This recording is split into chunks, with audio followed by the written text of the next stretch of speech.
نبی پاک نے بھی اعلان کیا تو بڑا ہی اعلان کر دیا، فرمایا وہ میٹھے پانی کا کنواں ہے، قبضہ یہودی کا ہے، جو بندہ خرید کر وقف کرے گا نا اسے کیا ملے گا؟ تو حضور نے فرمایا میری جیب میں جنت کی ٹکٹ ہے، میں اسے جنت دے دینی، لے لے۔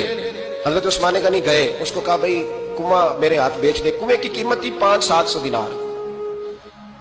تو حضرت عثمان 500-600 دینار کل کنویں کی قیمت تھی۔ جناب عثمان غنی گئے، یہودی کو پتا تھا کہ یہ خریدنا چاہتے ہیں، فرمایا یار یہ کنواں بیچ دو۔ کہنے لگا نہیں بیچنا۔ فرمایا قیمت منہ مانگی، کہنے لگا قیمت میری مرضی کی۔ کہا تمہاری مرضی کی، اپنی اپنی اوقات ہوتی ہے نا قیمت لگانے کی، تمہاری مرضی کی۔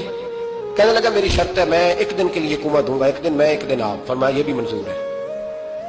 کتنے پیسے؟ اس نے کہا میں 3000 دینار لوں گا، 500-600 کا۔ حضرت عثمان غنی فرمانے لگے تو نے اپنی اوقات کے مطابق 3000 مانگا ہے، میں 40,000 لے کے آیا تھا، اپنی اوقات کے مطابق مانگا، 40,000 دینار میری جیب میں۔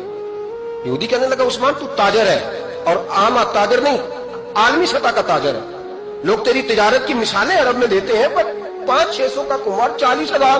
فرمانے لگے مسئلہ کنویں کا نہیں، مسئلہ مصطفیٰ کے فرمان کا ہے۔ وہ جو حضور کا فرمان پورا کرنا ہے نا، اس کے لیے 40,000 تھوڑے ہیں، میرے پاس تھے ہی اتنے جو لے کے آیا ہوں۔ حضرت عثمان نے پیسے چکائے، اس نے کہا ایک دن پانی ملے گا، فرمایا منظور ہے۔ وہ ایک دن بیچا کرتا تھا پانی۔ حضرت عثمان نے اعلان کر دیا جو میرا دن ہے نا فری پیو، اپنے بھی پیو، بیگانے